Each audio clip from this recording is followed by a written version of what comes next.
going into February now, and coming out of January, coming out of the New Year's. Now going into February now, there was a celebration done by the Romans called the Lupercalia. And the Lupercalia was based upon their gods of Pan and Juno. And they also, February is actually named after one of their gods as well. And so this is a time where you're coming out of the winter and you're going toward the spring season. And so they used to have large gatherings of young people, and they would take the name of women, put them in a large container, and the men would choose them and literally have a sexual relationship.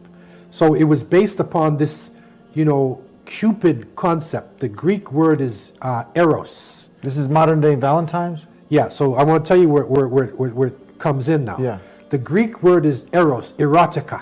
Mm-hmm. Okay, so erotica is basically sexuality. And so that was the main issue on this occasion. And this is where you get cupids from and hearts and things like that, because this is actually the ceremony of, open sexuality. What happened was they combined this with an individual named Valentine, who in the Roman times, in the 3rd century of the Roman era, he was protecting young people. The Romans said no marriage because we want men to fight strong in battle, so we're not going to let you get married. Valentine, a religious priest, he disagreed with this. They put him in jail. He went against the state. Eventually they executed him. And on the day of his execution, he wrote a letter to 2 of the young people getting married, and he said, "From your Valentines." So that's where Valentine, he's Saint Valentine's. So they took the concept of the open sexuality, put the name of a Christian priest on it, so it seems like a holy day, but actually it's the open sexuality of the Lupercalia. And that is the dangerous thing for Muslims and people of conscience to get involved in this, because what happens is pornography, erotica, this overcomes everything else. So it seems like it's innocent. It's like they say, a wolf in sheep's clothing. It seems like it's innocent because Valentine was protecting young people. But the reality is, it is an occasion where more people commit fornication and adultery, where rape happens, unwanted pregnancy. It is actually a dangerous time. And so therefore, we're saying to Muslims, don't play around with the devil. Don't play around with evil things and think that it is sport and play.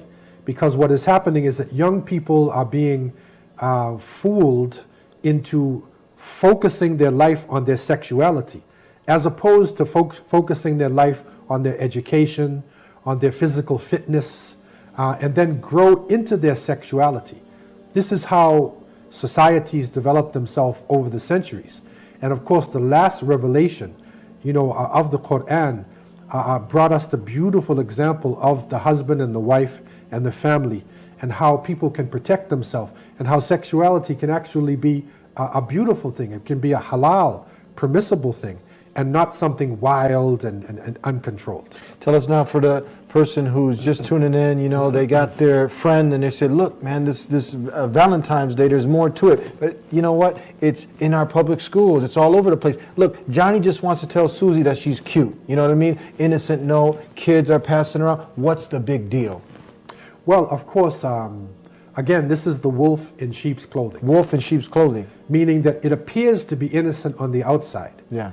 And, if a boy is passing a comment to a girl or vice versa, there's nothing wrong with that in the essence. The problem is that the socialization, that the society itself teaches people how to take it a step further. And so when they watch the television programs or movies, then they will see how it goes a step further. Even cartoons, the 2 ducks, in the cartoons even are falling ducks, in love. Even ducks. Donald Duck. I mean, everybody's falling in love now. Yeah. And so that's erotica. And so the dangerous thing is, it opens up the door, to a bottomless pit. It's a dangerous area because sexuality is a natural thing. And when we look at the Quran, it tells us, وَلَا تَقْرَبُوا الزِّنَا إِنَّهُ كَانَ فَاحِشَةً وَسَاءَ سَبِيلًا. The Quran, the Last Testament says, do not come close to fornication and adultery. Now, what Islam is saying about sexuality is very important, because the creator of the heavens and the earth is revealing to people there are certain actions that you shouldn't do. You shouldn't kill, you shouldn't steal, you shouldn't be jealous of your neighbor, you shouldn't be involved in magic and taking of interest and so forth and so on. But when it comes to adultery and fornication, Allah says, وَلَا تَقْرَبُوا الزِّنَا إِنَّهُ كَانَ فَاحِشَةً وَسَاءَ سَبِيلًا in Surah Isra. So it says, don't come near fornication, don't come near adultery, because it is an abomination and it will destroy everything in the path. So this is a dangerous thing. It doesn't say don't commit adultery. It said don't come near it. Now, why is there a difference between killing and adultery? Because killing is not a natural thing. And any human being who sees another person killed, it should be repulsed by that. It's an ugly, detestable thing. But sexuality, that's what our bodies are created for. And so a man is naturally attracted to a woman. A woman is attracted to a man. So that's why Allah said, don't come near it, because it's something that we want to do. We are built to do that in order for the species, to maintain itself. So therefore, what Islam is saying is that yes, have sexuality, but do it within the confines of marriage. Do it in an organized fashion where the man respects the woman, where the family is set up, where he takes care of his children. That's the way it is. The Lupercalia, the Valentines erotica concept, is uncontrolled, undisciplined sexuality. And it starts with that little note sent to Jane or sent to Zainab. That's how it starts off, just the innocent. That's how it starts. But then the pink hijab. Yeah. I don't know if they have pink kufis or the pink thobe. So we don't do or none of whatever that. it is. No, we don't get involved at all.